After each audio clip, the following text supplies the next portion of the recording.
Sergei Kirienko, head of Rosatom, the state nuclear energy corporation. Welcome and thank you for joining us. It's been a little over a year since the Fukushima tragedy in Japan. During this period, we have seen quite a few countries give up on nuclear energy. For example, Germany has already closed down 8 reactors and is planning to shut them all down by 2022. Do you think this marks a fundamental shift in the global nuclear industry? 1 year ago, we were pessimistic, expecting the number of contracts and the industry in general to reduce by half.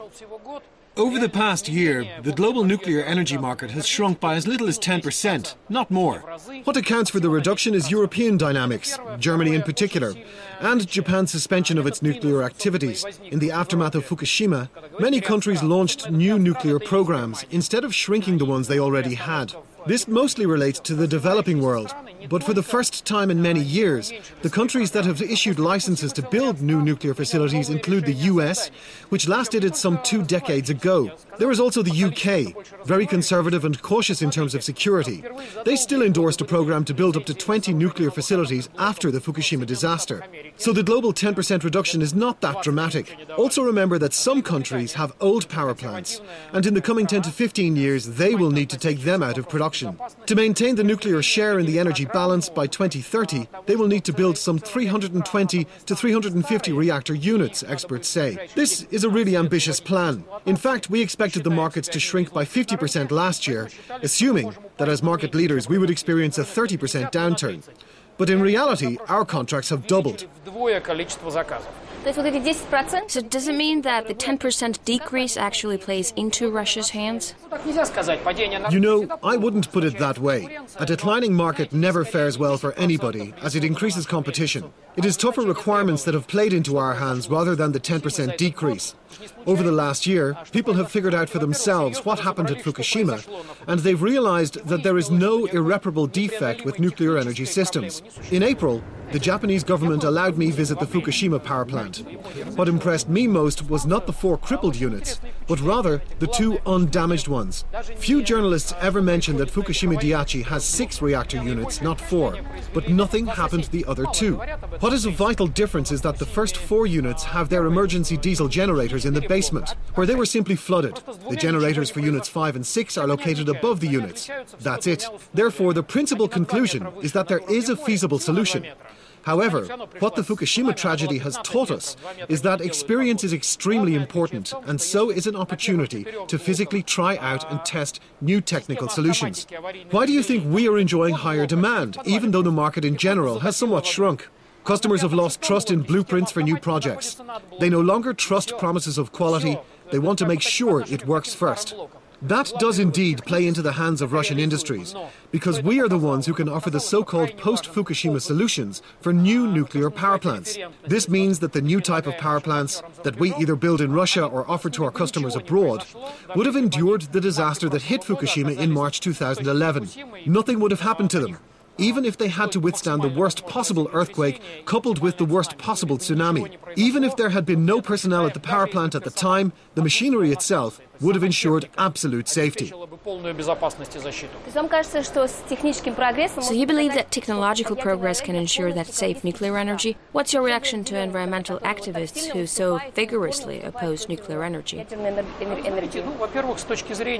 Nuclear energy is perfectly environmentally friendly, much more so than all other types of power generation, such as thermal energy, for example. In fact, it would be more precise to consider nuclear power alternative energy. Right there with wind power, solar energy and hydraulic power engineering. It does not produce greenhouse gases as such, period. When a nuclear power plant is running normally, its impact on the environment equals 0. I actually think that all this fuss about the hazards of nuclear energy was our own fault.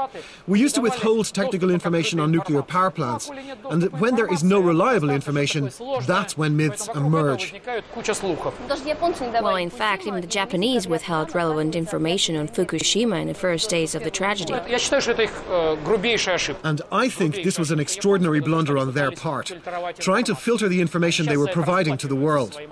They are still paying a price for this mistake in terms of domestic public opinion.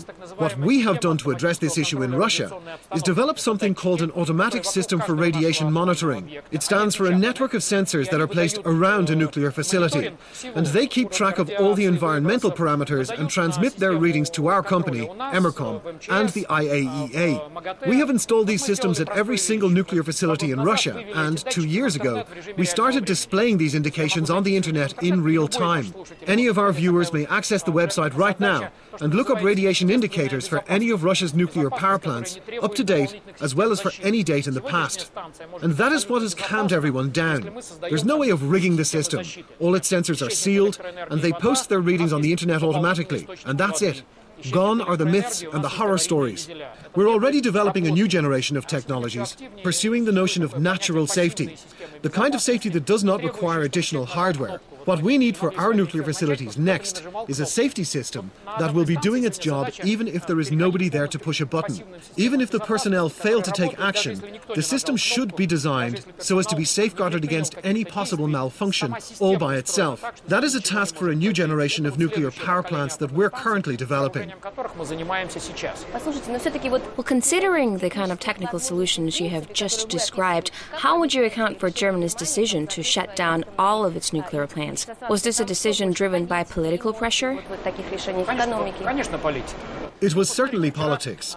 I respect the German government's decision because I see this as a choice made by a sovereign nation. That said, we had a round-table discussion yesterday, which was attended by the Turkish Energy Minister, Mr. Yildiz. He asked a brilliant question. He said, "Colleagues, if you believe that your nuclear power plants are unsafe, you should shut them down right now. When you say they are unsafe, but you will shut them down after 2020, how are you going to get by with vulnerable nuclear facilities for 10 more years? And if they are safe enough to last until 2020, why shut them down at that point?" So, sure, it was politics. Well, you're saying that Germany is the only European country that's ready to give up nuclear energy, but other countries such as Italy, Norway, Greece, they're also opposing nuclear energy. Norway had decided to make a shift toward renewable energy prior to the Fukushima disaster. Italy abandoned nuclear energy back in the 1980s, and there have been no recent developments in this regard. Therefore, to be realistic, it is indeed Germany who has given up on nuclear energy, and that is of course a serious decision. Germany is a country that used to get 32% of its electricity from nuclear plants. Now they've indeed decided to abandon it, and that's a fact. Japan has also put a freeze on most of its nuclear facilities. However, last week they decided to end the freeze, and they're about to launch their first 2 reactor units.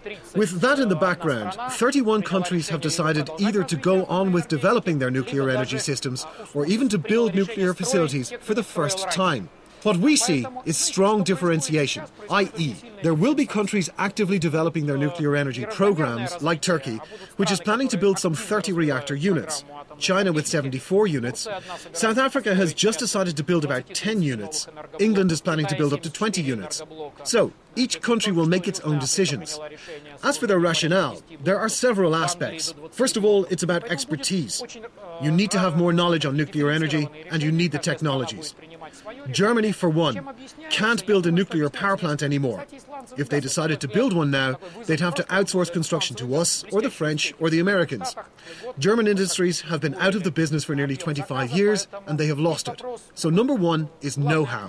Secondly, it's about whether a country can afford developing renewable energy or shale gas. Germany is a rich economy. They have already estimated the prospective costs of abandoning nuclear energy, and they can probably afford it. But we also know many governments who say, we're not rich enough to finance alternative energy research. Lack of access to affordable energy is a major impediment for our economic growth. We need to pay wages, we need to create jobs, and we cannot afford investing in wind energy or solar energy for decades on end. In the UK and the United States, it's private companies that own nuclear facilities. This isn't currently the case in Russia, but President Putin in his pre-election manifesto said there were plans to privatize Rosatom. Not Rosatom. Let's not forget that Rosatom is primarily an element in this country's nuclear defense capabilities. I know our policymakers' outlook on this issue, and I'm sure Rosatom will never be privatized, because some of its industries cater to Russia's nuclear arsenal. Such things are not for sale. What is it then?